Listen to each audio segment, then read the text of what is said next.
Today we're going to review the Link DCS 930L, which is a frankly terrible name. We're going to call it Puppycam for the rest of this video. That's what I use it for.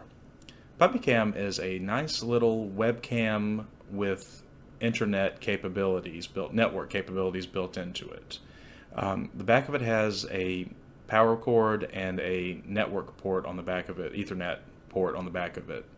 It's also capable of connecting through wireless. I use it hardwired though. It has some software on it that looks a lot like a router interface, if you've ever dealt with that lets you configure it to do various things. It says that it has capabilities to be able to email you if motion's detected or if a sound is played, but really all it does is say, hey, it happened. It doesn't bother to take a picture of it and send it to you to tell you what it saw. So I find that to be kind of lacking.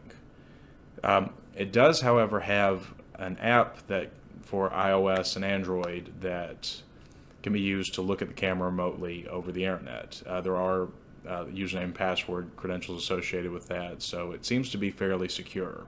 It's a lot better than trying to cook up your own solution with opening up a port on the router and all that stuff. That option is still there. There's this lovely piece of software called YawCam. It's totally free and can interface with this camera.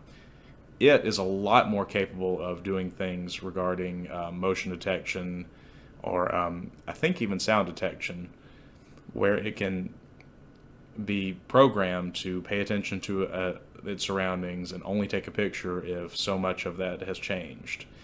It can also be programmed to take a picture on a regular basis, and overall, if you want it for a surveillance purpose, it can do that with this software, but you will need a computer running this program to be able to deal with that.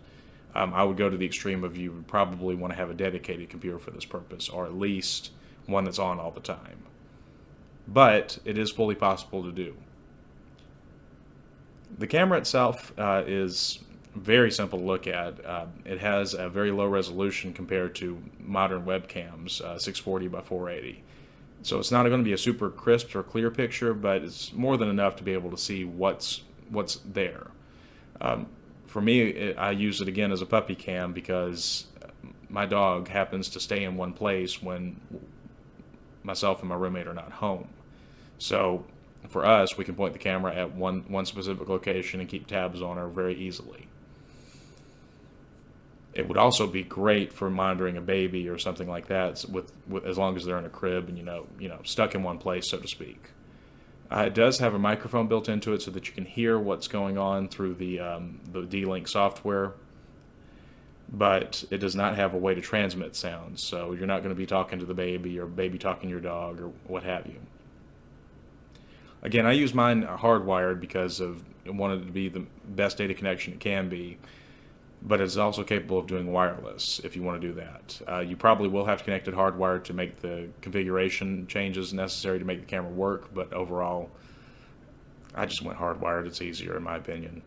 Considering where it is, it's actually not very convenient to a wireless source. The camera's really good. I got it for about $30 when I bought it. It's about $40 now, but with it being the week before Christmas, that's probably just them jacking up the prices on Amazon because they can. Overall, I like the camera a lot. When it goes down in price again, I may get a second one to monitor the front door, because this does have the capability of working with an power over Ethernet injector and splitter. Very handy little piece of tech. Essentially, you're able the wires used for Ethernet. A couple of them are not used at all to move data back and forth, and they can be used to transmit power. So I bought a little $6 adapter, and what it is the power cord and the computer are on one end, and then the other end has connections to the camera. And it worked. It worked over about a 30-foot run, I'd say. No problem. But I did end up running an Ethernet cord to do that, so that may not be anything you want to do, but it is an option out there for that. I thought that was really cool, and that is what is pushing me towards possibly buying a second one. At any rate, that's what I know about it.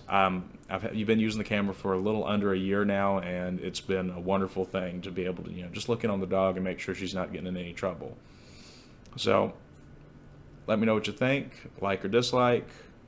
Subscribe if you think this is any good. Let me know in the comments if you have any other opinions. Thank you for watching.